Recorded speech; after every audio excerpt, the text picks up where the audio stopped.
Even Grandpa couldn't handle this time. He took out a thing wrapped in white cloth and gave it to Uncle, asking him to find a Taoist temple in Myeongwon Mausoleum. There is an old Taoist priest inside. Give this to him, and he will naturally know. Whether I can survive depends on Uncle. Uncle suggested that we go with him, but Grandpa shook his head. My retribution has come. I can't leave. Then he looked at the coffin with the words second senior brother. After hearing this, he hugged me again and said he would take me away and not let the Lai family die out. But Grandpa shook his head helplessly. The incense of my Lai family has long been cut off. This is the consequence of dealing with the dead. And eat the food of the dead. I also want you to take Chuju away. But if you take Seoju with you, you will both die. Remember, never look back once you leave. Hearing this, he knelt down on the ground with a plop and said goodbye to us. Unexpectedly, this became the last time we met. After Uncle passed away, my grandpa was silent for a long time facing the coffin, and then touched Grandma's coffin and muttered, "Xiao Mei. I'm sorry, my dear. I didn't let you live a good life. Before I met you, I was not an ordinary person. It's a pity that our profession is lowly and precarious. But don't worry, I will definitely let Seoju live." I tugged at Grandpa's clothes. I asked Grandpa to bury Grandma first, but Grandpa said it was too late. He said, "Let's go into the house to see my dad." My father had regained consciousness at this time.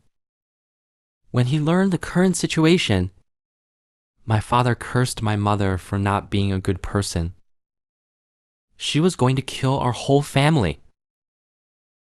Grandpa immediately stopped him. Sijuju's mother is a good woman. If it was the person behind his mother who did it this time, our whole village would be doomed. My father refused to admit that he killed my mother. My mother quarreled with my grandpa on the spot. Grandpa sighed and said, saying that the one who came to our door this time, I'm no match for him. Even if I risk my life, I can only save one person. You stay and help me. We'll leave after sending you out. I wanted to take Grandpa with me, but Grandpa told me not to make trouble. Even he wasn't sure. He quickly turned around, but I saw a tear. A tear fell from the corner of his eye. My dad just woke up. He asked me to help him up.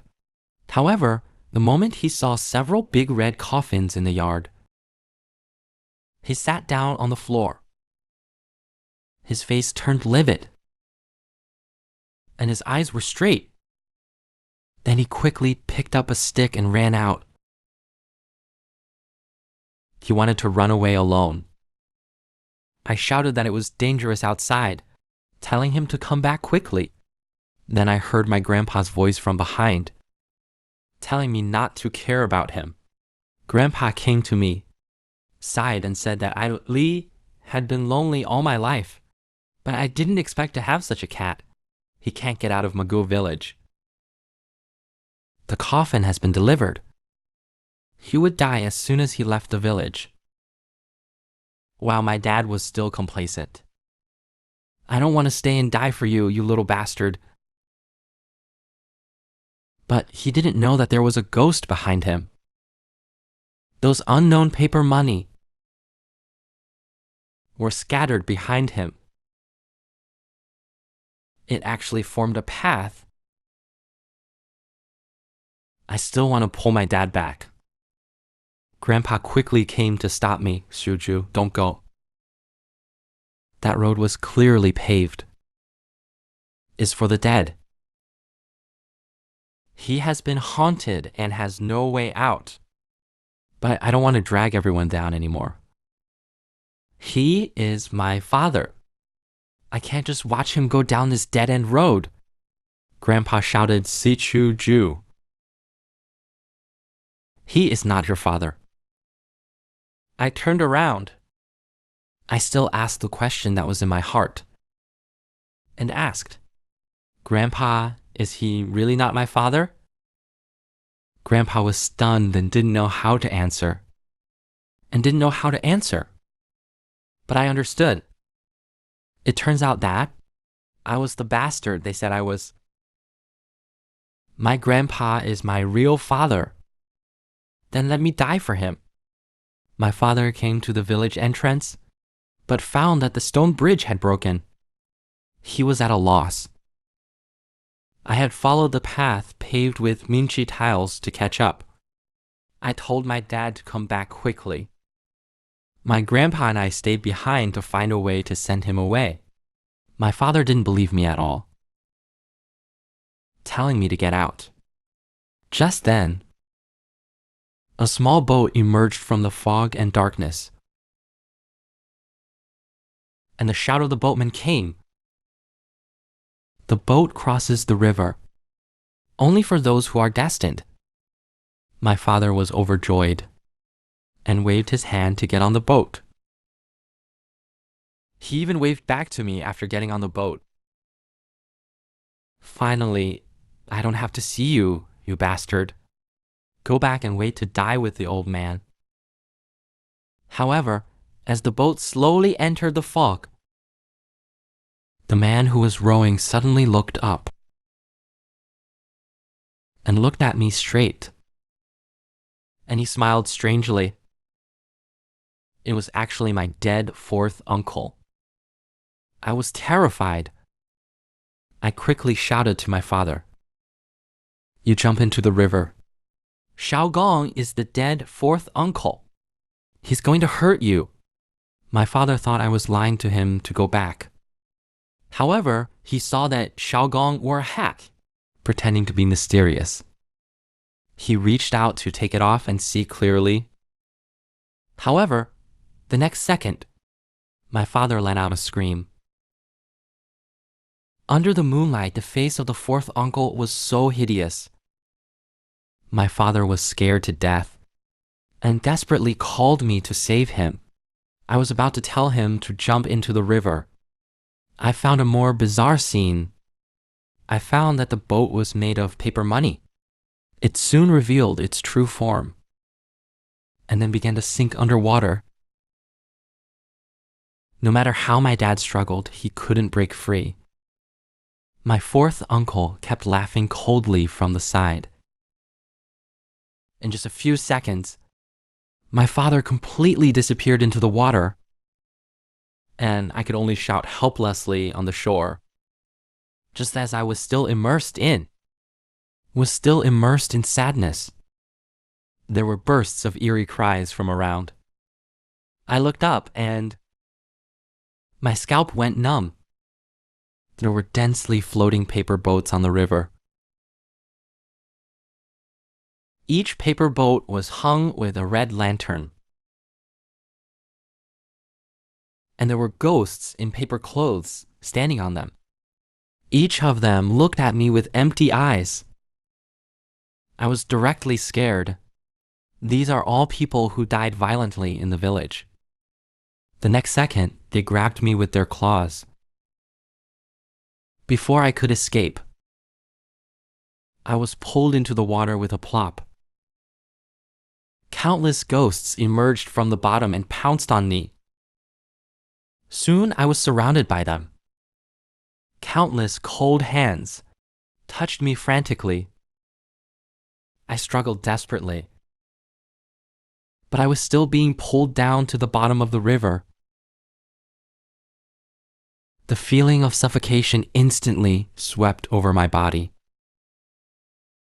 and my consciousness gradually began to blur. Suddenly, my chest became hot, and those hands reaching for me also retracted. In this way, I began to float towards the surface. At this time, my grandpa also found the river and just saw me popping out of the water. Grandpa put me on the ground and kept pressing my chest until I coughed up a few mouthfuls of water. Only then did Grandpa breathe a sigh of relief and sighed. It seems that the formation on your mother's side has started to work.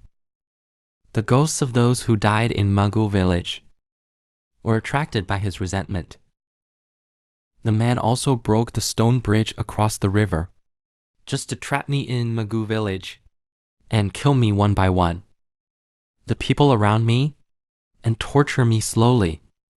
Your grandma and dad have passed away. Next is you. I told Grandpa that I wasn't afraid of death. My chest became hot again. I said it was this thing that saved me just now. I took it out and saw. It turned out to be my mother's jade pendant. It was just my mother's jade pendant. When did it hang on my neck? Suddenly I thought, I remembered the night my mother was buried. I felt a chill on my neck on the way home. It must be at that time. My mother hung the jade pendant around my neck. Grandpa suddenly told me this jade pendant might save my life again. If my mother still had the last consciousness, she could entrust my safety to him, he said, and grabbed me excitedly to leave. We'll go find your mother right now. If I wanted to live, I could only find my mother. Once we arrived at the back mountain, we found that the yin energy was much heavier. Grandpa said my mother was about to leave the retreat. If that happens, the whole village would die. I was even more scared when I heard that. Grandpa, why don't we go back? But Grandpa said that even if there is only a little chance, he would try to keep me alive. This is the last resort. I hoped my mother still had a trace of consciousness. I knew that Grandpa did all this for me. I gritted my teeth. I asked who the person who wanted to harm us was. Grandpa shook his head. I'm sorry for him. I borrowed my life from him. It's time to pay him back. I asked Grandpa to tell me his name. If I can survive, I must take revenge on him. Grandpa looked at me earnestly and said, he said he was a cultivator and fought against the sky. Not only did he lose his voice, but also killed his family. He asked me not to follow the path of cultivation. Even if I survived, I couldn't seek revenge on him. Looking at Grandpa's burning eyes, I felt very uncomfortable. I didn't want to make Grandpa sad again, so I had to reluctantly agree. Looking at the increasing yin energy in the back mountain, Grandpa lit 3 sticks of incense and gave them to me, asking me to go ahead, and he would follow behind me. There are all little ghosts in the back mountain, attracted by my mother's resentment. Burning incense to borrow the way can avoid being haunted. I agreed and started walking forward. Grandpa took out and scattered it behind and shouted, foreigners borrow way, and the dead to avoid. Burn incense to borrow the way, and paper money to buy life. And the paper money that fell to the ground were quickly snatched away by some shadows. I felt the sense of oppression coming from around. A string of shadows were following us. I subconsciously wanted to look back. Grandpa immediately shouted, don't look back. Don't let them know you're looking at them. Otherwise, they will follow you all the time. I swallowed nervously. I cheered myself up. I know. I don't know how long it took. We finally saw my mother's grave.